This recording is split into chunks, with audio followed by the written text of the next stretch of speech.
I've listened to OK Orchestra by AJR for years. And I listened to it once yesterday. Welcome to Spin It.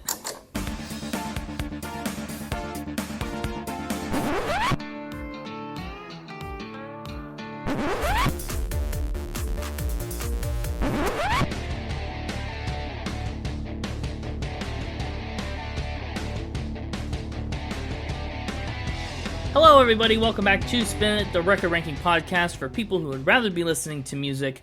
I'm James, and with me is... Sorry, what's your name again? I'm not even going to dignify that with a response. No? Give me a hint. C, what it starts with? Okay. I don't know what you're looking for. I don't know. I came up with this on the spot. Oh, okay. I was like, well, you know, the band we're doing has like their initials and their name. Maybe he's doing something with that, but it's like, I can't give out my initials. Fear of doxing myself. So it's like I don't know what the plan here is. There wasn't a plan. Oh, okay. I give up. Well, inadvertently you ruined my plan by doing that bit. So at least you got something out of it. What was your plan? I was gonna, as soon as you said, and here with me as always is Connor, I was gonna go Merry Christmas, because we're doing another Christmas album. No.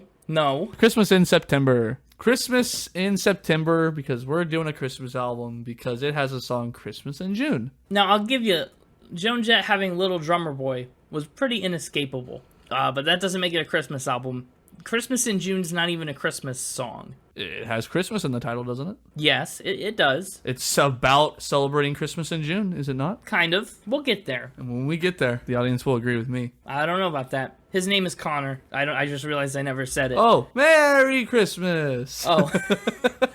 All right, great. Hey, did you eat any M&Ms since the last episode? I knew you went away craving them. I plead the fifth. That either means yes, more M&Ms than any one human should, or it means no, and I don't want to engage in this conversation because I'm embarrassed that I didn't eat M&Ms. Which one do you think is more likely? I, with you, honestly don't know. I like to keep them guessing. Fair enough. Do you know anything about AJR? I do now. Well, good. Great. That's great. I did not. Not even any of the big songs. Did you know anything like Weak, their big song from a couple albums back? Not that I'm aware of. If I do, I don't realize I know it. Okay. I got familiar with AJR. Suddenly, all of a sudden, a bunch of people started recommending them to me. I had a couple different friends at once go, you need to listen to this band. And I did.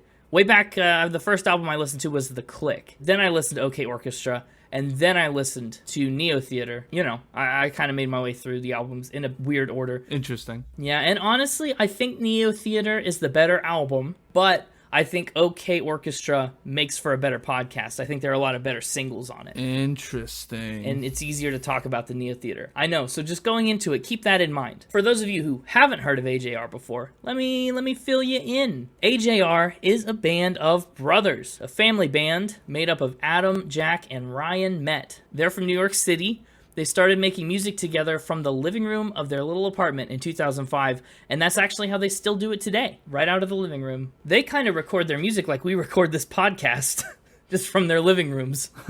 By 2006, the band was appearing in public places around New York City in a very informal sense. You know, places like Central Park, Washington Square, other spots like that where they would just sit and play. They started out a lot with cover songs, but eventually over time, as most people who play covers do, they branched out into their own music, and they really broke into the public eye with their song I'm Ready, which is, can you guess what I'm Ready samples and what inspires it? I would assume SpongeBob? SpongeBob SquarePants, his catchphrase. Oh, I'm ready. Of course, silly me. No, you got it right. The joke was I just said SpongeBob, but you felt the need to say SpongeBob SquarePants. Well, people out there might be thinking of a different SpongeBob, and I wanted to be clear. Yeah, like the one with round pants or triangle pants. Heaven forbid you were thinking of octagon pants. SpongeBob Octagon Pants. He has a lot of trouble voting because he looks like a stop sign.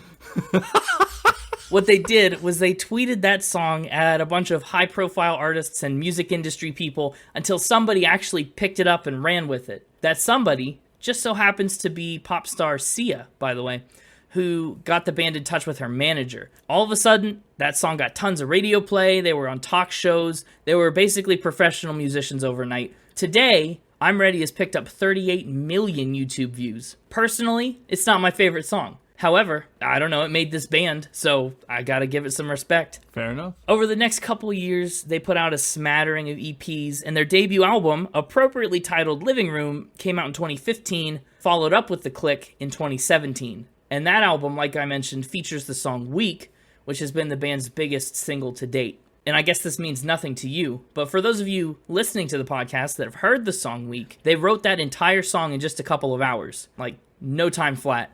It's picked up over 500 million Spotify streams and is platinum in 5 countries. And actually, a fun little podcast Spin It tie-in, one of the songs on that album is their first collaboration with Rivers Cuomo of Weezer. Oh. Yeah, they put out a second single in 2021, so now you know. Now I know. You'll have to listen to Week after this podcast episode, so I need to know if you know it. Okay, add it to the list. That it's the first thing on the list for things you have to do after this podcast. Yep, the list will grow. It will. I need some more M&Ms. Right. They put out their third LP, Neo Theater, in 2019 after that. Neo Theater is no slouch of an album. You know, I said I picked this one instead of that one, but that one was really a tough competitor.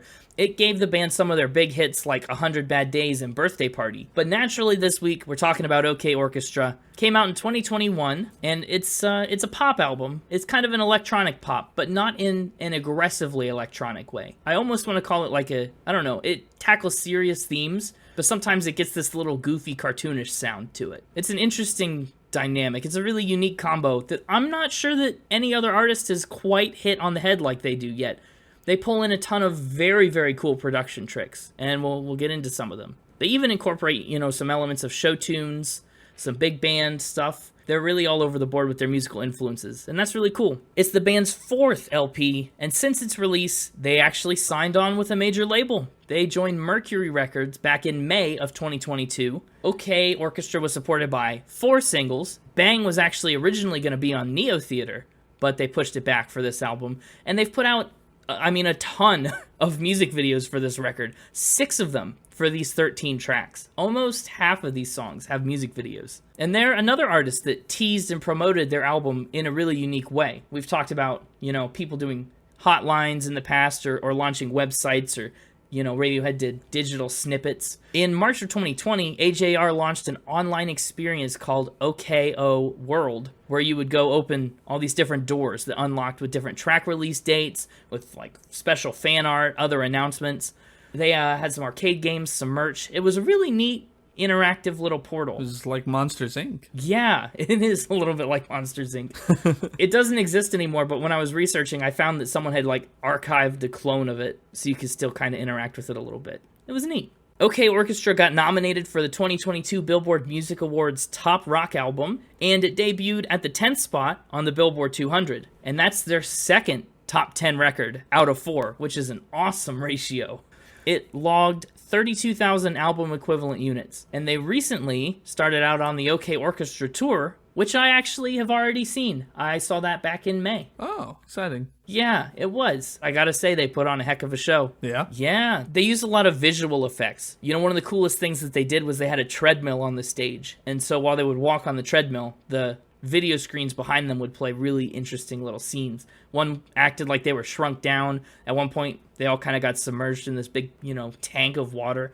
It was neat. It was a cool experience, and you just kind of got to go check it out for yourself. Or I guess look it up online if you don't want to or can't go check it out for yourself. Or just don't check it out. Yeah, that is also a possibility, but why would you want to do that? This is AJR. I've added it to the list. Good, the list is growing. The brothers have been nominated for Favorite Pop Group and Rock Artist AMAs, 4 Billboard Music Awards. Each of them were actually for this record. They won Top Rock Song for Bang, and 5 iHeartRadio Music Awards, plus some other things along the way. Before they were headlining tours, like the OK Orchestra tour, AJR was an opener for acts like Lindsey Sterling, Demi Lovato, Andy Grammer, Melanie Martinez, Fifth Harmony, and others. They toured a lot. And according to the band, AJR's 5th LP is already underway. They claim they've already written at least the opening track, and they did put out a single fairly recently called I Won't, and I guess that's going to be on the next album too. I'm actually really excited. I mean, it's great that they've got an opener, because opening tracks are always some of AJR's biggest events on each album they do. They like to go hard on the opener. So I noticed. Yeah, it's kind of the opposite of what the mixtaper likes to do with his final ramps. He starts small and gets bigger. AJR sometimes starts big. They're just the other side of the coin. Yeah. Once you get up to the final ramp, the only thing to do is come back down. And so, that's equally as important. Don't want to crash and burn. No, that's true. which is maybe why the mixtaper ends on the final ramp, so he doesn't have a chance to crash and burn. Exactly. See, he's smart. Smart. Yeah, well, let's call him on out. Summon the mixtaper. You know how to do that. That's right. I'll get my Bob Dylan siren whistle. That sounded like a crash and burn, like down. You gotta go up. No, that's how the siren whistle goes. You heard it. Doesn't mean it summons the mixtaper. Hey, it's me! I caved. Don't get used to that. I'm not gonna whistle you into the game every time. I don't know why I did it this time. I expect a different summon every time. Preferably with tributes of pumpernickel bread burned, in a fire like the Greeks did. You want me to make toast? You want me to summon you by making toast? Pumpernickel toast, to be exact. Whatever. Anyway, got some fun facts. Yeah, you got 3 brothers here. You could honestly have done one fact about each of the brothers and then a final ramp about the whole band. Maybe I did. Maybe you didn't. Maybe I didn't. Did they have any close encounters? No close encounters. But they could have, if you want. Oh, no, I don't. You want to subject yourself to that?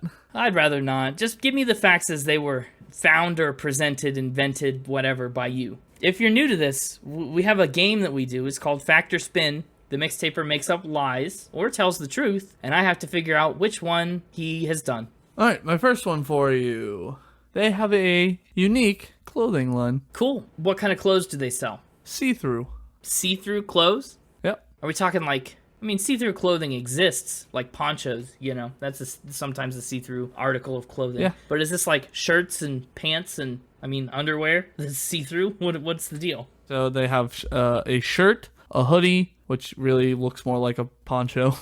That's what I'm saying. They're calling it a hoodie, a set of boxers, and a backpack. Okay, well, clear backpacks are all the rage now. If you want to go through event security at any arena or event or place, you kind of need a clear bag. So that makes sense. What is that? Maybe what inspired this? I don't know what came first, the chicken or the egg, the backpack or the boxers. Oh, yeah, sure. Okay, so then what did inspire this? Why make a clear clothing line? I can't see the logic. I don't know. I mean, they just sell it on their website. I'm just looking at it on their website. Okay, and what do these clear garments go for? If I want to buy some see-through boxers. The boxers go for $40. Jeez. The shirt goes for $50. The hoodie goes for $70. And the backpack goes for $45. Wow. They have what I assume is the OK Orchestra logo on them because it's a smiley face O, or like a smiley face, right? That kind of looks like an O. Yeah. Then there's a K, and then there's a frowny face for the other O,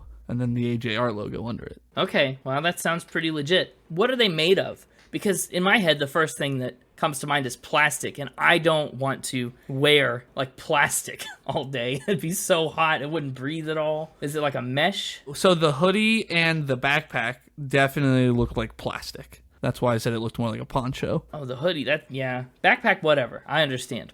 Wow. Yeah, okay. The boxers and the shirt, yeah, there's some sort of either flimsier, like thinner plastic, or like meshy material. It's hard to tell in the photo. That's tough. And you don't know why they did this. It's just on their website. I could buy it right now if I really wanted. I don't think you really want to. See-through clothing. I'm seeing through your lies. I think this is a spin. Oh, okay. I see what you did there. Yeah, do you? Do you see through what I did there? It's unfortunate that you're a bit blind. Yeah? But not about this. This is this is a spin. Sorry, this is a spin. It's a true spin. It's a true spin. It kind of is a true spin. The backpack exists exactly how I described. Uh-huh. The rest of it was fake. This is another instance, like on the Coheed episode, where you kept trying to feed me facts about tour merch, where I saw their merch stand, and that wasn't there on tour. It's not inconceivable, of course, that they have made it since then. It's been a couple months. But also, how the heck am I supposed to know who we've done that you've seen and who you haven't? I didn't know that when I made up the fact. You said it and I went, crap. Well, that's good. That's why I don't tell you. I got to give myself a leg up. Yeah. A leg up in clear plastic pants. My next one, they have a cameo in a movie. You're back on your movie facts, huh? First, we had a movie fact where you wrote a scene for Cars 1 with Rascal Flatts. Then we had a movie scene where you wrote a scene for Cars 2 with Andrew Ridgeley from Wham. Please tell me that they weren't in a Cars movie. They were not, but it was a Pixar movie. We did have another movie fact, too, with Radiohead being in Harry Potter. We've had a couple of good movie facts. So they were in a Pixar movie. It's obviously a recent one since they were a band. So something from 2015 onward, maybe? Perhaps. Which Pixar movie is that? Do they operate as a trio of characters? You know, like the little aliens in Toy Story. All three of them go together all the time. Yeah, all three of them are in it. But like, do they share the similar roles? Are they like part of a one unit of three characters? I guess you could say that. Not in like a distinct way like the aliens. What Pixar movie are they in? They are in the movie Soul. Soul is what I was thinking, actually, especially when you said they're indistinctly a part of the same category. Are they different little souls in Soul? No. Okay. Who are they? What are they? They are three of the people that Joe crashes into in the subway scene. I don't know if I remember the subway scene very well. So Joe's body possessed by the Soul 22 or whatever. You know, they did the body swap thing where Joe ends up in the cat and the Soul 22 ends up in Joe's body, right? Yeah, there's a time where they body swap. Yeah, and they go running through the subway and like 22 trying to run away from Cat Joe, and they're running through the subway, and then 22's not very good at being a living human yet. And so they crash into a bunch of people. And AJR were three of the people. Yeah. They kind of exclaim, and one of them gets knocked down to the ground. Do they say anything distinct? Can you like recognize their voices or tell it's them? I guess if you're big AJR fans, probably, because they all gonna go, "Hey, watch it," and yada yada yada. So. And that's it. I guess if you recognize their voices. Did Disney reach out to them about it? Like get in touch and say, hey, we want you to be cameos because you're a cool band? Or did they go, hey, we're a cool band. We want to be in a movie? I actually don't know who approached who, but the way it worked out was because their song is one of their songs is used in the teaser trailer. Oh, okay. Which song is that? Overture from The Click? Is that a song? The Click. Yeah, The Click is the album, and much like this album, it does have its own overture. Yeah, it's the overture from The Click used in the teaser trailer. Okay, I can see it. I don't remember seeing the teaser trailers for Soul, but it probably happened before I ever listened to The Click. And he's a musician. The Click is about, on a surface level, The Click references metronomes a lot. Okay, I can see it. Mm-hmm. I think I'm gonna say this is a fact. I never know when you ramp into your answer that way, where you're like drawing out your words a little bit. I'm always like, is he going to pull the double switch and say, I can see it, but I'm going to say spin? No, I like to keep you guessing. Sometimes I can predict, but not always. Sometimes I try and blindside you on purpose, just to see how you'll react. Fair enough. But you're going fact, or spin? What'd you say? I don't know anymore. Don't trick me. I'm going fact. This seems true. Oh, man. All right. The trick didn't work. Or did it? Because this is a spin! Oh, wow. That's sad. The songs used in the teaser trailer, no cameos. That was what sold me, is I said that song has to be... You picked the perfect song to be in the teaser trailer if you had made that up. What? Oh, yeah. Yeah, that's what I'm saying. I didn't make it up. So that part was true, and that's the part that set the hook in me, and that's what made me go fact. Good. No movies for AJR. Supposed fact, number 3, round 3, whatever we're calling it. I'm never consistent with my terminology. No, you're not. They got lost playing paintball. Not our first artist to get lost. Maybe our first artist to play paintball, though. Maybe. So, where were they playing paintball? At Paintball Island. What? The most dangerous game is what you're describing. So they go to an island and they just play paintball everywhere. Where's Paintball Island at? It's located on the island Bawden Rocks. I think it's how it's pronounced. Bawden, Bawden Rocks, in the UK. Okay. And so, what were they, tourists visiting the area and said, we got to stop at the world-famous Paintball Island? Yeah, pretty much. They were in the UK for a tour, and they're like, what are we going to do? We got some downtime. And they were like, let's go play paintball on an island. Sure. Now, how big is this island that they got lost on it? It's 18.44 kilometers squared. So that's about a little over 7 square miles. That's huge. And the whole island is dedicated not all of it. No, not... Okay. So that's what I said. It's called Paintball Island, which is a piece. It's the main thing on the island, but the arena doesn't take up the whole island. Okay. What happened? Did they get separated? Did they get stuck somewhere? How lost are we talking? Because I'm sure that they wouldn't be the first or only ones to do that. So this was in the month of October, for which Paintball Island does their annual Gel Blaster Zombie Hunt. What? Yeah. So zombies are on the island, and you have to hunt the zombies. Yeah. And they were hiding from zombies, I guess? Yeah, they were running around, running from the zombies, trying to hide, yada yada, and somehow ended up out of bounds. Oh, that's not good. They went out of bounds on purpose, according to Ryan. They had like these glowing like light sticks that were marking the edge of the map, but they were pinned down, and so they thought they'd skirt around the markers, but they went a little deep in, and it's trees and it's dark. Sure. They couldn't figure out how to get back in bounds. I mean, I guess if you're really pinned down and desperate, but also seems illegal. Oh, yeah, absolutely. They totally cheated. Well, yeah, and I would think that you would maybe have some measures in place like a fence or a gate, something as a facility to stop people from doing that. It's a really cool course. It looks like they have a video of it. And yeah, it's very open. Only a couple small structures and things like that. It's very open, just trees, and there's what looks like a grassy area somewhere. Where they just show a horde of zombies being mowed down by players. So after going to all this trouble, did they win? I don't know. They didn't say. Oh, but they did make it back. Well, I assume. I assume they're not still out there wandering. Legend has it that if you go to Zombie Island, you'll hear the cries of AJR who never return. Yeah, they're out. You can hear the paintball guns out in the wilderness. Bang, bang, bang. Okay, so here's where I'm at. Tell me where you're at. You sound like you don't believe me. Well, you lost me right at the start because I said, this sounds like a thing you just know about and wanted to talk about because it sounds cool. That is a classic me move. It is, and I think I'm concerned because a reason you might know about it is because you were looking at AJR facts. That's the chance you gotta take. I think it's the spin. Go with spin. I've kind of been out on this one the whole way, and I'm gonna roll the dice on spin. Trust your gut, right? You say when you don't trust your gut, things go bad. Well, that's what happened with Tim McGraw. Last week I trusted my gut and it worked. Yeah, that's what I'm saying. So you're gonna stick with it. Trust your gut. Yep. All right. Well, this one is a spin. Yes. Okay. Okay, good old gut, you've never let me down, except when I go stand on the scale at a doctor's office and he says, you can do better. So that was just a completely made up lie. I was just like, paintballing sounds like something they would do. And so I was like, what's cool paintballing things? And I had the idea of you mentioned the most dangerous game, and that's where my brain went. I was like, paintball on an island.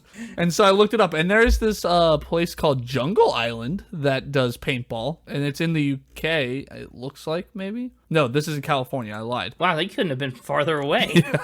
Yeah. It's in California, and I'm not even 100% certain it's on an island. I think they just are called that. And they're the ones that have the Gel Blaster zombie hunt, so that's a real thing. But I made up all the stuff about what the thing looks like. I have no idea. Okay. Baldwin Rocks isn't even like the island I said it was. I looked up a list of islands in the United Kingdom. I saw that one. I was like, that one sounds like I wouldn't make it up.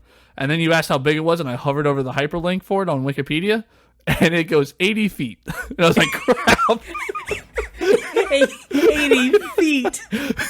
That's so little. I go, uh-oh. So I had to pivot to it. I had to just make up a number. Oh, maybe that's the private island we'll buy. We talked about getting a Tim McGraw style private island. Maybe we can afford an 80-foot island. Baldwin Rocks, also now known as Cow and a Calf, or Man and His Man, are a pair of small islands. Wow.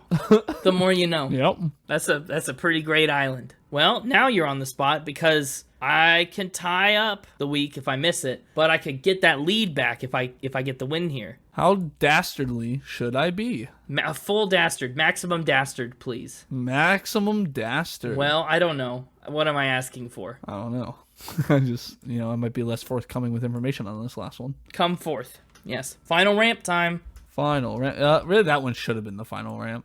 This one's not as rampy, I feel like. Well, we're winding down so that you don't crash and burn. Fair enough. Ryan has synesthesia. Oh, this is a fun fact. I'm familiar a little bit with synesthesia and some other types of it. Someone I know from college has synesthesia. So why don't you start by telling the audience about it? Yeah, synesthesia is when you hear music and it causes you to see shapes or colors. Well, not just that. I mean, it takes other forms too, right? Like the friend that I have, he sees every letter as a different color. So every time he sees a letter, it's a distinct color. From what I've read, it's typically associating color or shapes with auditory sounds. And Yeah. music seems to be a pretty prevalent form of it. But as you said, there are people who can do it from just seeing letters or hearing words. Or like a name. Names are also super popular. That like certain names are certain colors. Like when I say Connor, like if you had synesthesia, you might be like, oh, the color green showed. Like you visualize my name as green. Right. But then another name you do is like blue. Essentially, it's like a convergence point between two unrelated senses that get related. Yeah. Whether that's you see something and it makes you taste, or you smell something and when you hear a sound, something like that. So what's Ryan's specific circumstance? His is music related. When he hears music, he sees colors and shapes, actually. Okay. I don't know. Did you find any details about what sounds maybe, or what colors or shapes? Like how things are correlated for him? There's a couple of interviews out there that he talks about it, but Yeah. I didn't watch them, so. Oh, you just know that he talks about it in them. Okay. Yeah. Fair enough. I am inclined to believe this fact. Yeah. I think a lot of their interesting production tricks and stuff could maybe be attributed to something like that. To hear a sound and to be able to visualize it in a unique way might enable you to fit it into your existing song a little smoother, because you can see how the colors line up. Also, it plays well with their album artwork, which is often whimsical and colorful, especially the click and half of OK Orchestra's album cover that we'll get to in a minute. I am pretty confident in saying this is a fact. Yeah, I'm inclined to believe this. All right, locking it in? Locking it in for the lead on the season once again. Remember when you asked me, or when I asked how big a dastard I should be? Uh-huh. And you said full dastard? If you're going to tell me this is a technicality, why I'm wrong, you should not go full dastard. I mean, there was three brothers for me to pick from. Yeah. I went with Ryan. You did. One of them has this condition. Yeah. And it was... Tell me. Say it. Insert super dramatic dun dun dun dun dun music right now. Ryan! Yes! This is a true fact. Okay. I really did think about just changing which of the brothers this was. You don't know how much I wanted to do that and make this a spin. That's devious. I'm glad you didn't. I mean, I'm honestly glad I didn't either. I felt like that would have been cheapening the spirit of the game. It would have. But I really thought about it because I was like, he's definitely going to believe this one. Oh, yeah. I already knew this. Oh, come on. Yeah. I knew it to the degree where if you had said it was a different brother, I might still have gotten it right and said spin. Wow. Uh-huh. I know. So you knew basically two of these. No, I didn't know the clothing one for sure. Yeah, you basically did, though, because you saw one thing, you saw all of their merch when you went and saw them in concert, which I didn't know about.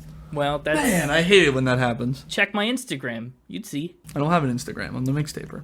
Oh, you're right. Sorry, Connor might have known but didn't tell you. Yeah, well, yeah, because he's on your side. Exactly. Always. I'm so proud that I have such a supportive co-host. Yeah, I wish I had a support group like that. You've got a gopher. I do, and the gopher's great. Absolutely. I'm so glad I recovered that lead after you won last week, and so I got it back. It's so disappointing, because you got it back just by already knowing. It's not like you earned it. Whoa. Okay, you're right, but still. This is the wrong way to be winning, James. You can do better. I can't. You're the one in charge of getting the facts. You could have fessed up that you knew it, and I could have pivoted, but you didn't. You kept it to yourself so that you would be in the lead. No, Who's cheapening the game now? No, I kept it to myself so that the audience could learn more about that really cool fact. I'll let it slide this time. Okay, just bring your A game. But just know, I'm coming with a vengeance. Next episode, okay. Not necessarily next episode. Oh, dear. But an episode. Vengeance incoming. It's on my radar. Until then. Yeah. Should I be worried? Probably a little bit. Yeah, he didn't seem too happy. No, I guess not. But is he ever? He had, like, smoke coming out of his ears. What? Yeah. Oh, wow. He must be really mad. Yeah. Or he was trying to think. Could be. Well, let's talk about this album cover. I kind of mentioned it a little bit in that last synesthesia fact, but the cover of OK Orchestra features little figurines, little figures of the brothers kind of caught in between the colorful autumn forest with instruments wrapped all around the trees. Again, very reminiscent of the album cover for The Click. And then on the other side, there's a darker, more grayscale forest. And kind of also like the mixtaper talked about with their little OK Orchestra logo. That's a happy face and a sad face on either side. This is kind of like that. Happy on one side, sad on the other. and we're kind of caught somewhere in the middle. I like it. It looks cool. It does look cool. And these are our thoughts on OK Orchestra. Yeah, let's jump right in. That thing that you just referenced is the very first track, OK Overture, which is, as the title suggests, an overture for the entire album. An overture for the state of Oklahoma. Well, it could, I guess, maybe. If you misinterpreted it, OK could be, an Oklahoma overture, but it's not quite like that. Actually, this is a thing that AJR does a lot. They like to start their albums off with little overtures, little flybys of all the stuff that's coming up on the rest of the album. They've done it at least 3 times in the span of 4 albums. Gosh, I wish I could have listened to it more than once, because I was listening to it, I'm like, I'm sure there's like little pieces of melodies and cool little like references to the rest of the songs on this album, and I'm not gonna get any of them, and I'm not gonna remember them by the time we get to the songs. I picked up on a couple of them. Yeah, some of them were really prominent. Well, I picked up on a couple of them just off of the lyrics, right? Yes, that's true. You know, like in verse 1, let me play my violin for you, bang, bang, bang. We have the song Bang and the song World's Smallest Violin. I'm like, I'm sure those are references. Yeah, or Humpty Dumpty. I was able to pick up on some of the lyrical ones, but I'm sure there was also instrumental melody ones as well that I just didn't get. A lot, yes. And actually, that's one thing, though, is that OK Orchestra has an overture that actually takes a lot of music not from the rest of the album. You know, a lot of the other, like the Click and the other overtures that they do are mostly built from other music. This overture, I mean, is in a lot of spots, don't get me wrong. So really much of an overture if you don't take it from it? There's still a lot that's taken from it. Is it not just another song? That's true. That's why it's only an OK overture. Because it could have been great. It could have been great, but they didn't sample enough. Yeah. One of the things that they do on this overture that's really unique is they lay out their production process in kind of a small dose at the very beginning, where they turn... These are our drums. Yeah, they turn the drums into the voice and the melody, and vice versa. They kind of spin it all around. This is our melody. Yeah, they call this technique instromorphing, which is a fan-made term that they decided was too good not to use. Fair enough. According to Adam, he says theater has always been a part of what we do, and we're so inspired by the storytelling aspect of theater. And that's why they take this very theatrical technique, the overture, and incorporate it. Nice. I wondered if you actually would have maybe bent the rules a little bit and listened to the overture one more time when the album was done. Hey, there's one thing I know how to do. It's respect the rules that we have set for this podcast. Yeah, that's, you've never made that a gray area, ever, even once. Wait, what, when? I'm just thinking of all the top 3. The whole reason the top 3 exists is because you didn't like the structure of the initial I made it a rule. I simply make rules for what I need. I don't break already existing rules to get my way. I simply change or create new rules. Fair enough. So the overture. Interesting intro to this album. And then we move straight into Bummerland. Now listen closely as we transition into Bummerland. Yes. I said the other 2. I was really I was sitting here going, man, I need to say the third one, or I'm not gonna be able to move past it. And so, I'm glad you did that, so we can move past it. All right, let's take it back. Okay, Orc. No. Bummerland though, that one, fun song. Yeah, it's a weirdly fun song, being about Bummerland hitting my all-time low. I'll be honest though, not the greatest fan of the line Bummerland. Here I am. And there ain't no funner land. Not the biggest fan of Funnerland. Okay, true, fair point. I like the normal chorus, Bummerland, here I am, better nix my summer plans. Like, that's good. Yeah. I like that, but ain't no Funnerland? We can do better. We can do better, AJR. So the guy that loves it when they change choruses hated it when they changed this chorus. Oh, I'm all for changing it just to something good. Something funner. Dang it. So this song, actually the first time they ever performed it, anyone ever heard it, was at the band's special drive-in concerts during the COVID pandemic in August of 2020. Oh. Yeah, afterwards, they put it out as OK Orchestra's second single, and it focuses a lot on these themes of loneliness and isolation that are actually really prominently, inspired by COVID, but they didn't want to dwell on that with this song. So they kind of pivot to this idea of getting out of Bummerland. The song kind of becomes about the rise after rock bottom. And this is a thing that AJR does frequently, right? They started off right here. They take these big, poignant, sweeping themes, and then they really, really micro-focus in on tiny little stories and metaphors. And they convey all these ideas through sometimes silly, sometimes little, narrative stories. This is the first of several times that happens throughout the album. In this case, it's buying a round of drinks. It's getting haircuts over and over again. That one's actually really sad. Yeah, it is sad, I know, but it's... Like, that one, for all of us who went through everything going on with COVID, you know, and, like, that was one of the big things, like, can you get your hair cut? Because that would mean you'd have to go outside and it wasn't safe to be that close to the hairdressers, yada, yada, or the barbers, yada, yada. Mm-hmm. So it's like, you know, that was, like, one of the first things as things started to open back up and finally you could go get your hair cut. Everybody was finally able to go get their haircut. And so this concept of, I didn't need it, but this month I got my haircut 7 times just so I could go be social with somebody and not be stuck inside. Yeah. You know? like it's like wow. That Right. It'll be curious to see if, like, I could imagine a podcast 20 to 30 years to now that come across this album going, oh, that's kind of silly, that's buffoonish. But like, yeah, you're right. for everybody who existed during this time, it hits so much deeper. Yeah, they won't contextualize it the same way. Yeah. It is interesting, yeah, because it takes on that extra little bit of weight. I kind of like it. Especially, I mean, the same thing about buying drinks. You couldn't go to bars with your friends. Mm-hmm. Even though in this case it talks about the bank account and not having the money to do it. There's a lot of people who probably bought plenty of alcohol during the pandemic. yeah, but not in a bar with their friends. Yeah, that's true. I think this song is such an earworm chorus. And actually, another little trivia tidbit, they performed this song at Joe Biden's inaugural concert in 2021. No. Yeah, Bummerland. Interesting. It is interesting, isn't it? It's kind of weird for the occasion. You ever have those nights that you just can't shut off your brain? You know, you're awake forever and your brain is just running with things. Not in a while. Not in a while? Well, that's good. I see what you're doing here. Yeah, you know, it's a 3 o'clock thing. Right, a 3 o'clock thing. That feeling, yeah, is exactly what the next track, 3 o'clock things, is all about. According to AJR, this is kind of their most political song to date, speaking of performing for the presidential inauguration. That political edge manifests itself in the form of this kind of big band anti-racist anthem. It's quite a combo. What'd you think of 3 o'clock things? I quite like the song. I think it has a funky beat. It sure does. Earwormy. I like the kind of faster paced hip hoppy vibes got going on, you know. Ba-da-ba, ba-da-ba-da-ba-da-ba-da-ba. That's just a fun rhythm. Mm-hmm. Like you said, the lyrics are actually like really good, I think, on this one. They do this thing where each verse kind of tells... It's a different 3 o'clock thing. Yeah, its own little story. You know, the first one's all about regretting going to college, more or less. The second one, more about, like, social interactions with people. Yeah. And then the third one's where it gets kind of political. Yes. Voting for someone to vote for someone to vote for someone. It's kind of, you know, a whole chain of events. I like that chorus of vocals they do in the background that almost sounds like, well, again, big bandy, 1940s, 50s, really kind of gives this song a vintage glow, even though there's very much about it that is not vintage at all and quite on the cutting edge of electronic pop music.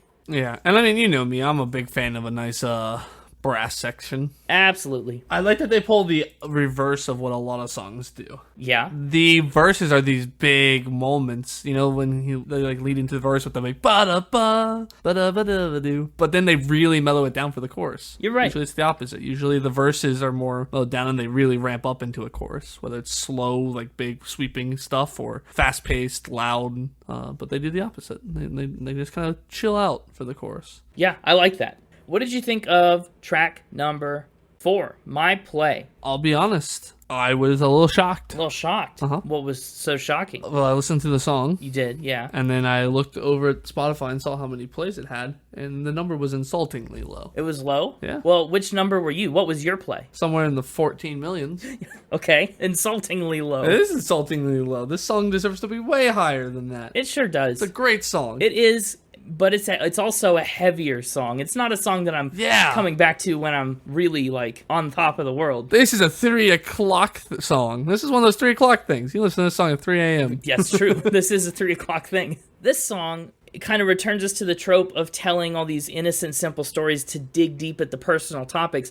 This one illustrates a divorce through the eyes of a child who's trying to perform a play, but he doesn't want to do it at both parents' houses, right? Because it's not the same then. And beyond divorce, they actually dig deeper into themes of love, relationships, and growing up, and just people changing over time. All in this simple little metaphor. It's kind of remarkable. And what's interesting about it is that there are so many levels to it, right? Yeah. Of this performative behavior, because he acts in his play, his parents were acting happy when they were together. He has to act happy in spite of all the sad circumstances around him, and then he has to try and cover up those feelings and put on a happy face for each parent.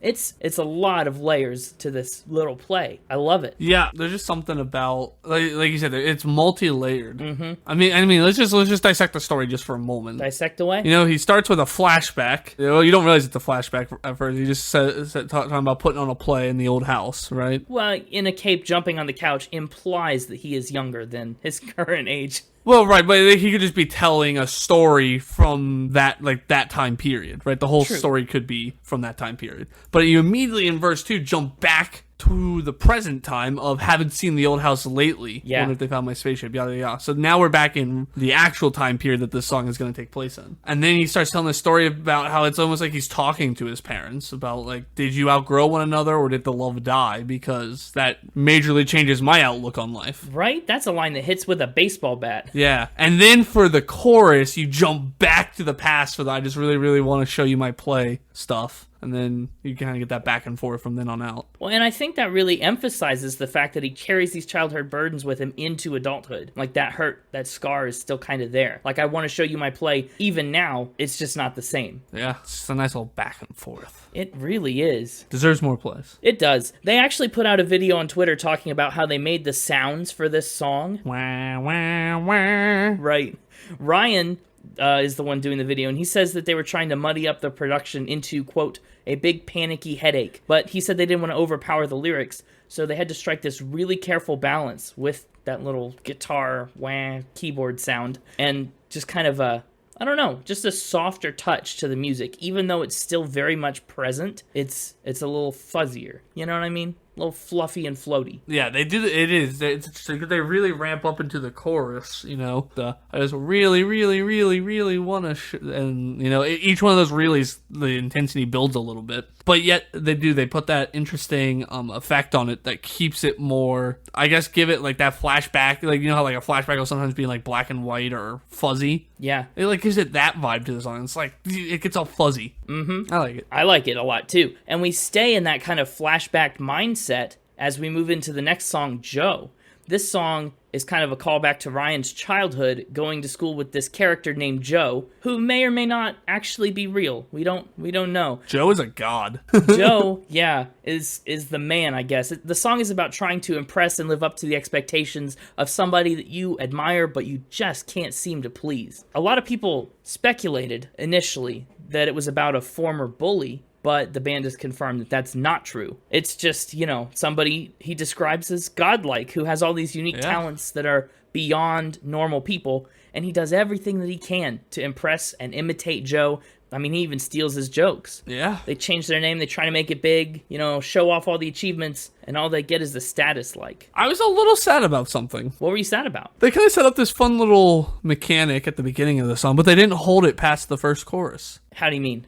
He starts off with the intro, I believed in God back in 8th grade, right? And then the next verse is, I believed in God back in '09. So I thought we were going to hit this thing where like every verse was going to, or at some point in the verse, he was always going to say, I believed in God back in, and like give us the time period that verse was going to take place in. And kind of relate it back to Joe. Yeah, but after the first chorus, they just never returned to that. You're right, they didn't. I was just a little sad about that, because it's not that like the song doesn't work the way it is. It's just, when I off of the first listen, like that was kind of where my brain went with. I was like, okay, this is like gonna be the recurring verse structure, the trope. Yeah, and it didn't end up being that one. I was a little let down by it because I think they could have done some fun things with it. If I had to bet, I would almost guarantee they probably tried that, and I would imagine they couldn't make it work. Yeah, I don't know. I don't know either. I don't know if this is like widely relatable, or maybe relatable to a specific like subset of people. I don't know. I can understand what's being said, but I don't know if I ever had anybody like that, you know, that I just tried to impress all the way through. I don't know if like there was ever one singular person that like I wanted to impress or wanted to like me or live up to, but you definitely had those people growing up that like you were like, man, when I'm their age I'm gonna be like them, or when I'm doing that I'm gonna be just like them. Well, that's true. And sometimes you make it there and then you I wonder what they would think in that moment. I don't know if that ever has stayed with me, but I can think of moments where I'm like, I want that person to come back and see me do that and think I did a good job, sort of mentality. No, yeah, I get that a lot. And I think it's so interesting to put this song right after my play, not only because we're still in a childhood flashback, but also because it's still that air of performance, of of trying to be the best that I can or put on a good show so that people are impressed and have a good time and don't know that I've been struggling. Maybe these are all taking place on a performance. Maybe it's a 3 a.m. play at Bummerland. Maybe, and that's what the overture is. See, it's all about theater. The overture. It's the opening. Yeah! There we go. We nailed it. If you're liking that thread of ideas, you need to listen to Neo Theater. It's literally about being in a theater and having to... Neo Theater's the better album. The irony of the bridge is great, too. Just to repeat, I don't ever think of you when this whole song is just full of Joe. I like it. Now, the next song on the album, Adventure Is Out There, was another one that was initially meant to be on Neo Theater, but that album filled up. It had a different alternate title, too. Any guesses what the alternate title for Adventure Is Out There could have been? Up. No, good thought. The alternate title was gonna be Socks. What? And they changed it to Adventure Is Out There. Oh, just because I keep losing my socks. Yeah, because the whole song's about socks. We'll get there. Yeah, this is a better title. But you're right. The title comes from Pixar's Up. Oh, does it actually come from that? Yeah, that's where they take the title. I just thought maybe that was a coincidence. No, because the villain in Up goes, Adventure Is Out There. I guess if you haven't seen Up, you don't know that he's the villain until one of the characters... Spoilers! Sorry. It's been... When did that come out? 2005, 6, 7? So, I really like that reference to Up, but what I don't love is the sock metaphor. I think... Really? This one just doesn't get it done for me. This may be my least favorite of AJR's references and metaphors. Interesting. Yeah, I don't know. So it's kind of out of left field for me. Interesting. This just feels like an example of when they try and force you into a metaphor that's not firing on all cylinders. The occasion is rare. Usually they hit the nail on the head. For example, my play. But sometimes... I don't know. I think it's an unpopular opinion on this one. I don't know. Maybe I just lack the imagination to send my socks on adventures. Oh, no, you're probably good. This has the third least number of plays on Spotify. Well, there you go. If you aren't sure what we're talking about with socks, the general premise of the song is they keep losing socks. They keep leaving from the laundry. And I mean, that's a thing we've all done. Everybody's missing a sock or two somewhere. And so he sends them in his mind on this journey. Maybe they're in the sea. Maybe they're off at some other country. Maybe they're at his girl's house, someplace. Well, it sounds like maybe they're at his ex-girl's house where he can't go. And he just wants to be out on adventures, following his socks around the world. He's jealous of his missing sock because it could be anywhere. I think I like this one. This was not my least favorite on the album. Okay, that's good. It's a middle track though, and maybe even a lower middle. Okay. For me, I don't mind the sock metaphor itself. I think it's a fun little thread because I feel like a pretty common theme. You go out on an adventure, you go on vacation somewhere, and somehow misplace something and leave it in the hotel room. I don't know. Probably most likely a sock. Yeah. I'm all for that. I really like the vibe this song starts with. The instrumental melody is just very, as Genius Lyrics describes it, lazy day vibe. Well, kinda. Part of it is that drum. There's the drum, but then that sliding guitar sound. I could see the music video for this song being them like on a lazy river, but with their instruments, like playing the instruments while riding down a lazy river. like it's got that vibe to it. And I really like the hook on the chorus. Holy moly, it's a real do-nothing day. Like, that's really catchy. Yeah, it is. But what I don't like is the second half of this song. The whole you don't like the second half? Yeah. I was gonna say the second half almost redeems the sock metaphor for me. No. Mm-mm. Well, I've never had a problem with the metaphor though, and I still don't. I have a problem with the musicality. So we go through the first verse, which is very relaxed, and then you get the chorus, which has got that fun hook to it, and you can feel it has the potential to really blast. If they wanted to, they could crank it up to an 11 and make it really powerful, right? They could. And again, it's one of those things where I'm like, okay, that's what they're going to do with like the next one. So they back us back down for verse 2. I'm like, great. They're going to build us up to the big chorus hit at the end of the song. But they don't. They never go big with it. Oh, there's no real big chorus. It caps. The choruses have a cap. It stays at that intensity the first one was at. It was like, the melody you chose, the instrumentals you chose, the way you sing it, it's all coming together. It's like the perfect puzzle pieces all coming together to just really hit you with a powerful chorus, and they never do. And it made the song overstay its welcome for me. It didn't have enough motion. By the end of it, I was like, okay, I'm tired of this. Do something different. And they just never did. I see. Well, I guess that's a pretty good point that I actually agree with. But in terms of the metaphor and the sock thing, in this third verse, he buys new socks, and he says, I won't lose them. Someday, I'll leave, and they'll lose me, because I'll be the one on the adventure while my socks are stuck at home. It kind of flips the metaphor on its head. That's really good. It's really good, and that almost brings it back. And I think it fits really well with like the kind of subtle COVID lyrics going on here, back with like Bummerland and stuff like that. Like this idea of I want to go out on an adventure, but I'm stuck at home. My socks, on the other hand, are not stuck at home. Yeah. Let's talk about Bang! Bang, Track bang, number bang. 7. Yeah, this was the first huge hit from the album. It's been certified platinum. It's also earned the band placements in commercials and Black Friday ads. They even recreated the entire song using nothing but SodaStream products and bottles to raise awareness about reducing waste. That's awesome. It is really something. It's a lot of work for a commercial. Bang, bang, bang. There, take 51 seconds and observe as they play Bang with SodaStream. I like that. That was awesome. It is. It's a lot of work for a little 50-second commercial. When they first announced Bang, they put out a 15-second audio clip in reverse. Oh. Yeah, interesting tactic. Gnob.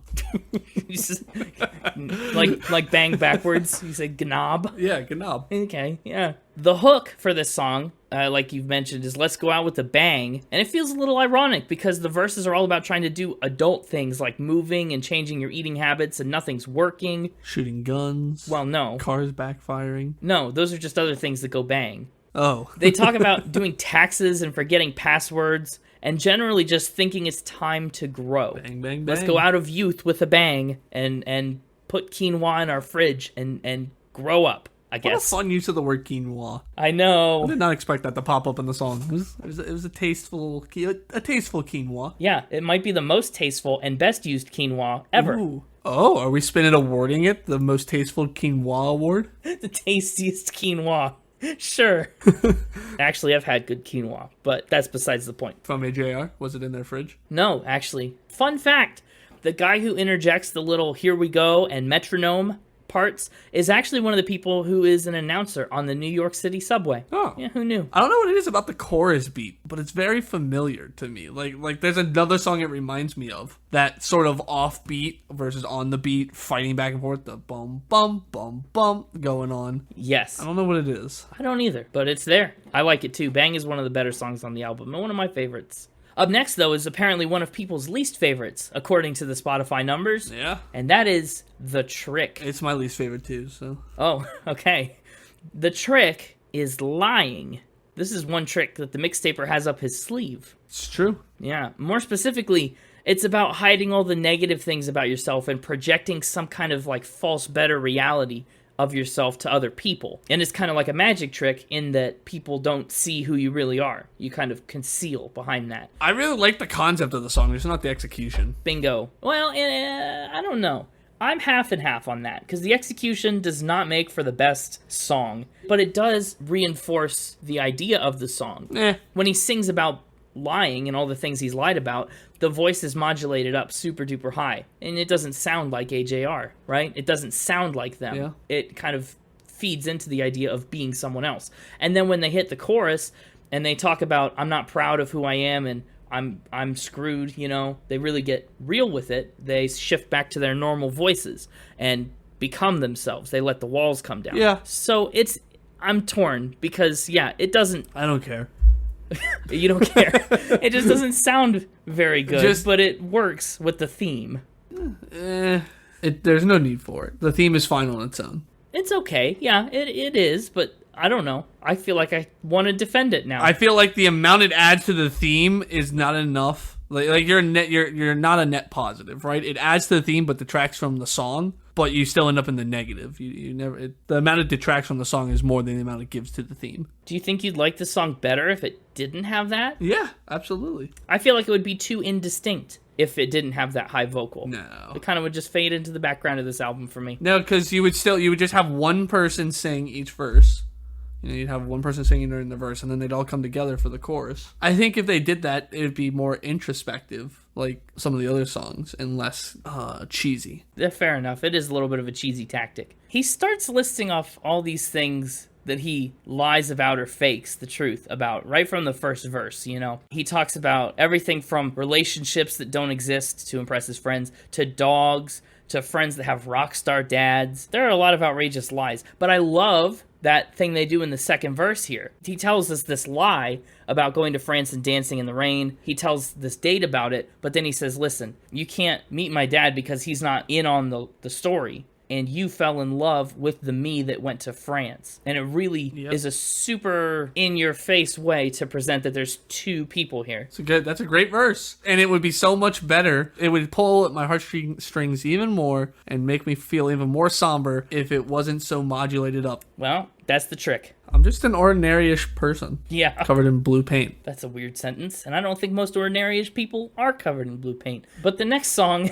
is Ordinary-ish People featuring the Blue Man Group. Hence the blue paint joke, in case you didn't get it. Well, I got it. I wasn't talking to you. Oh. It was for the audience. Yeah, well, they're not here yet. So this song starts with a really interesting illustration of how you're never what anybody wants you to be. You know, to happy people, you're too sad. To sad people, you're too happy. You're too hippie for your work friends and too much of a sellout for your hippie friends. And you just can't find that middle ground anywhere you go.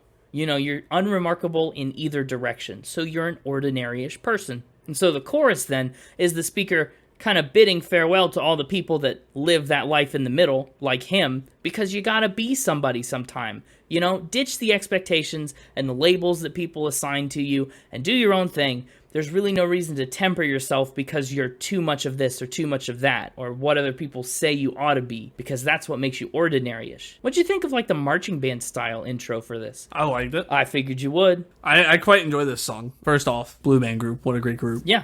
There's something just nostalgic about the Blue Man Group. Is there? Frankly, I don't have the same nostalgic correlations in my brain. So I grew up, I was in band since 5th grade all the way through, like, most of college, right? Yeah. And, like, the two memories I have in band related to, like, seeing other bands perform that, like, we studied for some reason in band was the Blue Man Group and Stomp. I remember watching Stomp and watching Blue Man Group. I remember watching a lot of Stomp, way more than Blue Man Group. I like the ones where, like, they, like, use, like, the PVC pipe and stuff for, like, all their instruments. What a cool get, though. What a neat feature. It's a great feature. Love it. Yeah. Just a couple of ordinary-ish people covered in blue paint. Yeah. I think this song is all right. It's fun enough. It's a song that I rarely ever focus on, you know? Ew. I enjoy it, but it rarely ever, you know, engages me in a meaningful way. Really? Sometimes. If I'm really in the mood to dig in, I can manage to find a catch, you know? I'll manage to find a place to dig in and listen. But usually, I just fly by this one. Really? I think I identified with this one more than some of the other ones. I really liked the concept of this one. It's that idea of just never being good enough for anybody, right? No matter who you are or who you try to be, everybody's going to have something they don't like about you. Well, it's true. Some of these songs, like My Play and The Trick, punch you in the face with what they're trying to say. Even Adventure is out there. You can't miss it. This song decides to not punch you in the face with what it's trying to say, and you can miss it. I disagree. Okay, well, you're an ordinary-ish person. Up next, let's talk about Humpty Dumpty. What's your take on Humpty Dumpty in general? Just quick question. Is this the egg version or the non-egg version? That's what I was about to ask, is because recent years, you know, have provided us with a controversy where I don't think Humpty Dumpty is necessarily an egg. Yeah. It's not mentioned in the rhyme, in the nursery rhyme. I think Humpty Dumpty is just an ordinary-ish person. Ordinary-ish egg. This is a long song. It's wordy. Yeah, it is. It's repetitive. And it's not that good. You said it's not that good. Ooh, okay. Yeah, that's understandable. It's another one that outstays its welcome for me. Big time. It does. Partly because of how long it is. Which it really, I guess, isn't that long. It's 3.5 minutes. It's shorter than Ordinary-ish People. And yeah, it's shorter than a lot of these songs, but it feels like it takes forever. Yeah. I think it's the length of the chorus. Yeah, well, part of it's the length of the chorus. And by the time we get to the end of the song, I'm sick and tired of hearing Humpty Dumpty when Humpty Dumpty when Humpty Dumpty. Just like, all right, I get it. Yeah, it's a song about keeping your problems to yourself and refusing to indicate that you need help to people who would otherwise help you through it. And it's told in parallel with Humpty Dumpty, who sat on the wall, had a great fall, really shattered himself up. But in this version of the story, he doesn't bother calling for the king's men to put him back together. He tries to smile through it and scream when no one's around so he doesn't inconvenience people. So yeah, that was going to be my question. Does he call the king's horses and king's men? Or do they just come? In Humpty Dumpty, you know what? Yeah, it never says he calls them. So like, to me, it's like, are they accusing Humpty Dumpty of causing his own demise? Like, when he fell, rather than cry out for help, he smiled right through it and waited and was trying to wait till no one was around, and so he didn't get the help he needed in time. Are they victim all the blaming? king's horses and all the king men came back later, or they found him later, and was like, "Oh God!" By then it was too late. Yeah, I don't know, but that's definitely the case in this song. I think, as somebody who frequently goes out of their way to avoid inconveniencing people, this song, while annoying, feels much more relatable than a lot of the other songs on this album. Really? Not a lot of them, but some. And then, yeah, we get this, cycle of guilt where if I cry out and I need your help, then you'll get sad and then I'll feel bad that I told you. Like, my burdens will inconvenience you, and then I'll be even sadder. Yeah, I don't want to be the cause of the whole group dynamic being lowered. Yeah, and we touch briefly on fair weather friendships, calling depending on what your face is, and then talking about, aren't you excited that I'm giving you the best me? Once again, it's that performance. It's the trick, giving you the best him. And I think the perfect companion on this album to this song is the next song. They've really ordered these tracks well. They have. The World's Smallest Violin. This song is, I'm not going to tell people about my problems because my problems feel insignificant in the grand scheme of things. Yeah. Boy, did this song bait me. It did? It started off with that, first I played with the stereo mix, so it echoed around my headset. But it started out that, just kind of going around. Yeah. My grandpa fought in World War II. I was like, whoa!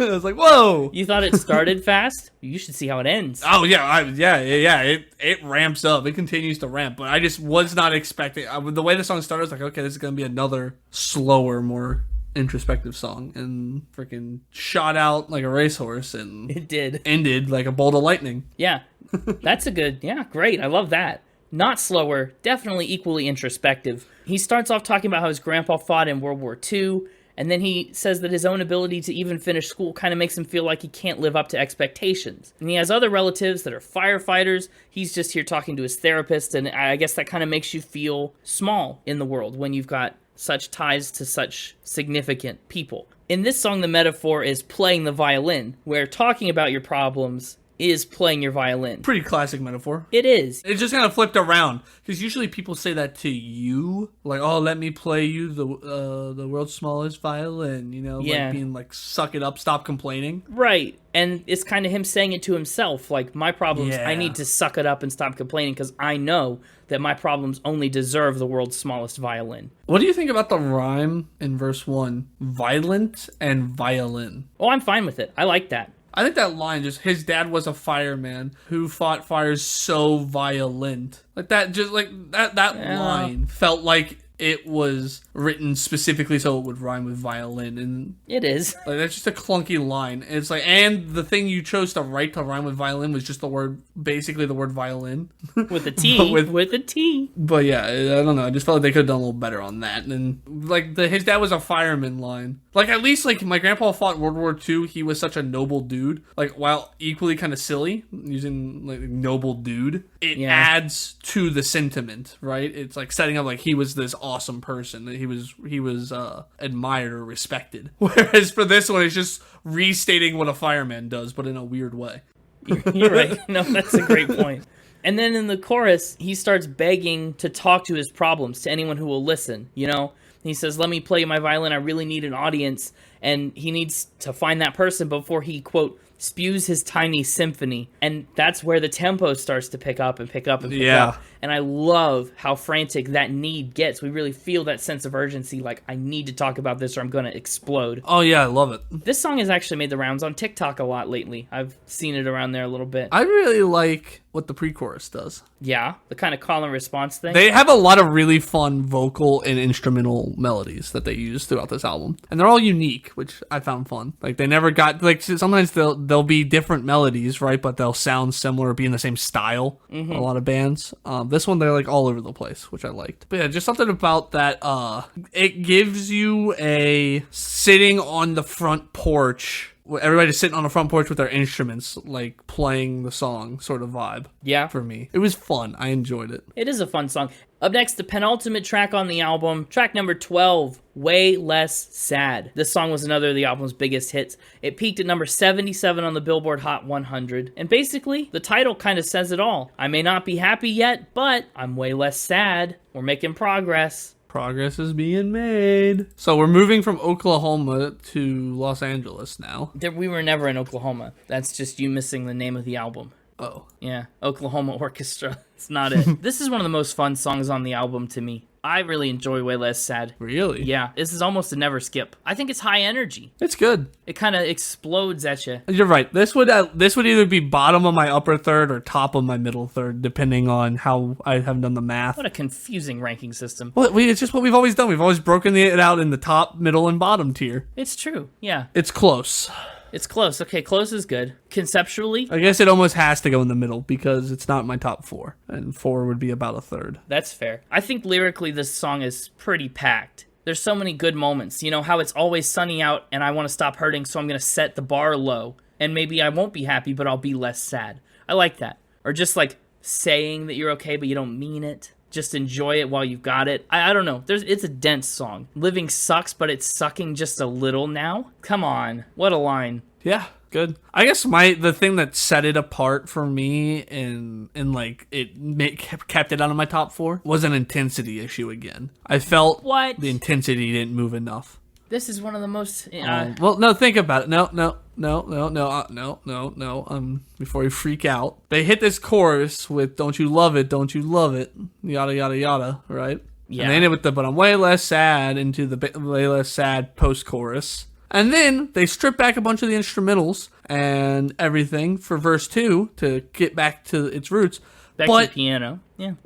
Yeah, but like I didn't feel the intensity lower at all. Like I felt like we were at the same intensity from the chorus into the verse to back into the pre-chorus. Like it just, even though the instrumentals and the vocals were changing and more dynamic, the intensity level of them stayed flat. I've never felt that way. I always thought the intensity fell appropriately right there. No, like I'm listening to it right now just to double check that I'm not misremembering what song I'm on. I'm way less sad. Yeah. It falls on the word sad and then immediately swings back up into I wake up. Like it doesn't ever, it goes down for half a beat and then right back up. You can hear the I think the guitar part or something like swoop down and back up. Kind of stays where it's at. The only difference is the AAAAs are gone, but they come back pretty quickly too. Yeah, they do. So I just wanted more movement, I guess. Because yeah, you're right. The chorus is great and everything, and the AAAs really keep it pumping. I just wanted a little more. I wanted the high and the low to be a little more offset from one another. Maybe it was kind of like a sine wave that stayed really close to the x-axis. You know, it didn't have very high peaks. Oh, very technical. Yeah. And finally, we close out the album with the one song that apparently my shuffle loves to play all the time. Merry Christmas, Merry Christmas. It's like the only song from this album that comes on shuffle, even though most of the album is on my playlist. Christmas in June. Listen, Shuffle just loves the holiday spirit. It must. This song, Christmas in June, is about being on the road touring and missing all these big moments in life events because of it. So he asks his partner to put things on hold so he can be around for them. And he makes promises that he can't necessarily always keep. I like it. It's another one that just has a really fun instrumental beat to it. Yeah, it feels like a Christmas song. It does. Even though, yet again, I would contest that it's really not a Christmas song. It just mentions that we might have to push Christmas back a couple months because I'll be away. It sounds like a Christmas song. It talks about Christmas. Pretty much a Christmas song. Fair enough. It's not worth it to argue it. That chorus is so bouncy. Just such a little, it just pops up and down, and I like that. Yeah, the whole song does that. Well, that's true.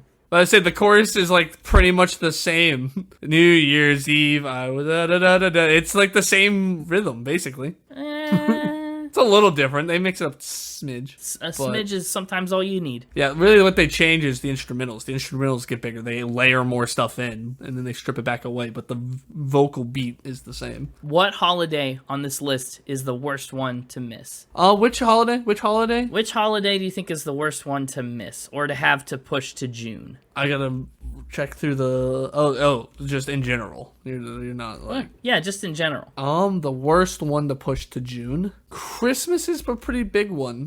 Because, you get Christmas in July, so then you get, like, your Christmases, they purposely split them 6 months apart, so you get maximum time between them, and now you've just put them a month apart. I don't know. It's a pretty bad one. I think you're overestimating the importance of Christmas in July celebrations.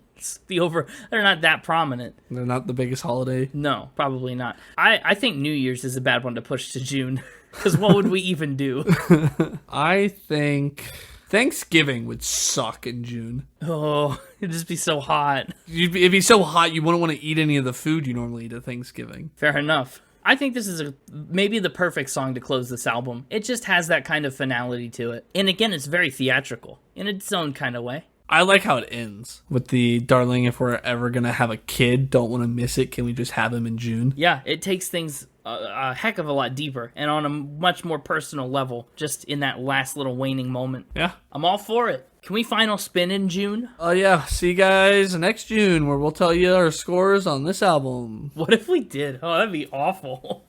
No, I think I won't do that. I will celebrate my scores right now. This is an interesting album. I think a lot of my scores for this album are influenced by what I think of other AJR albums. I think AJR is still a band that has plenty of room to grow. I think they've got limitless potential, but also I think they're kind of where they are now. You know what I mean? As for music, this album musically is a lot of fun in a lot of places. You could just jam. Some of the songs, Ordinary-ish People doesn't necessarily scratch the itch musically. Meh. The Trick, So, music I'm giving an 84. As for lyrics, there's some hits and there's some misses. I think their metaphor storytelling on a small scale works in a lot of spots, and in a lot of spots, for me, it doesn't. Especially the socks. I have a hard time getting past the socks on Adventurers Out There, or lying about having a dog that does all these tricks in The Trick. Humpty Dumpty, lyrically, it's a lot of lyrics that don't do a lot of stuff. I'm giving this album a 78 for lyrics, which is maybe a little harsh. Instruments and production, it's tricky because they do so many cool things with instruments and production. It's showy, it's flashy, but I don't know. I just, there's some spots that you can't overlook, like the modulated voice on The Trick. I don't know. Instruments and production, they're fun and they're flashy, but I don't know if they're necessarily good enough to score above an 82. And the overall vibe of this album, it's light. It's a light sounding album with such heavy themes, you know? I don't know if they always blend the most smooth.